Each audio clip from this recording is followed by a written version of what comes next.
আগেও আমরা দেখেছি ক্ষমতায় আসার পরে বাবার বাড়ির সম্পদ মনে করে এই দেশের জনসাধারণের মাথার ঘাম পায়ে ফেলা টাকাগুলো ক্ষমতা পাওয়ার পরে অন্য দেশে পাচার করে করে বেগুন পাড়া তৈরি করা হয়েছে। আচ্ছা বলুন তো, এই টাকাগুলো কি তাদের বাপদাদার পৈতৃক সম্পত্তি থেকে কি তারা এইগুলো করছে, নাকি আমার আপনার জনগণের, সাধারণ জনগণের মাথার ঘাম পায়ে ফেলা টাকাগুলোকে তারা আত্মসাৎ করে অন্য দেশে পাচার করে আমাদের দেশটাকে একেবারে দরিদ্রের নিচে নিয়ে ফেলে দিয়েছে? যদি আমরা আমাদের দেশে স্বাধীন চাই, স্বাধীনতা পেয়েছি, কিন্তু এটা আমরা রক্ষা করতে পারি নাই। 71 সালেও আমরা স্বাধীনতা পেয়েছি, কিন্তু স্বাধীনতা পাওয়ার পরে যে শান্তি, এটা আমরা পাই নাই। 24 সালেও জালেম শাসক থেকে আমরা স্বাধীন হয়েছি, কিন্তু এখনো পর্যন্ত শান্তি পাই নাই। শান্তি পাবো ওই সময়, যে সময় আমরা আমাদের পার্লামেন্টে কোরআন থাকবে, হাদিস থাকবে, কোরআন অনুযায়ী যখন আমাদের দেশ চলবে, ওই সময় ছাড়া আমরা আমাদের দেশে শান্তি পাবো না। আমরা কি শান্তি চাই? শান্তি চাই। তাহলে আমাদের পার্লামেন্টে কোরআনকে নিয়ে দেওয়ার জন্য আমাদের প্রত্যেকেরই কাজ করতে হবে। সুম্মা আওরাসনাল কিতাবাল্লাযীনা ইসতাফাইনা মিন ইবাদিনা। আল্লাহ পাক রব্বুল আলামিন কোরআন শোনার, কোরআন বোঝার, কোরআন অনুযায়ী আমল করার ওই সমস্ত মানুষদেরকে সুযোগ দেন যারা মন নিয়ে বসে। আল্লাহ পাক রব্বুল আলামিন পৃথিবীতে আয়াত পড়ছি কয়টা? একটা আয়াত পড়ছি, দুইটা অংশ পড়তেছি শুধু।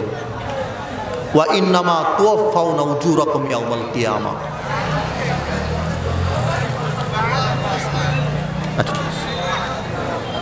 সময় অল্প একটু কথা বলে শেষ করে দেই। ওয়া ইন্নামা তুওয়াফাউনা উজুরাকুম ইয়াউমাল কিয়ামাহ। আপনাকে আমাকে কিয়ামতের ময়দানে আপনার জীবনের যেই কর্মগুলো আপনি করেছি, এর পরিপূর্ণ প্রতিফল আপনাকে আমাকে আল্লাহ পাক দিবেন। এখন কথা হলো, ইহদিনাস সিরাতাল মুস্তাকিম আমরা চাই কিনা? চাই কিনা? প্রত্যেক ওয়াক্তে ফজরের নামাজ, জোহরের নামাজ, আসর, মাগরিব, এশা, সুন্নত, নফল, ওয়াজিব যত নামাজ আছে সূরা ফাতিহা ছাড়া কি আমরা পড়তে পারি?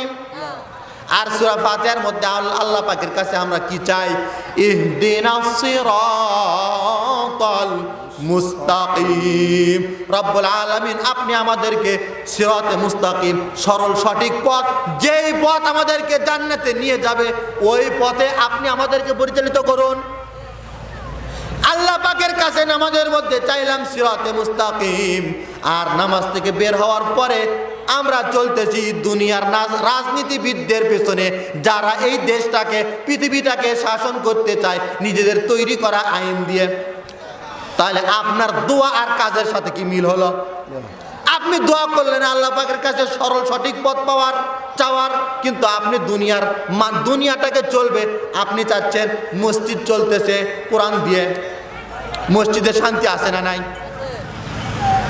মসজিদে শান্তি আছে, কারণ মসজিদে শান্তি থাকার কারণ হলো মসজিদে কোরআন হাদিস অনুযায়ী চলা হয়।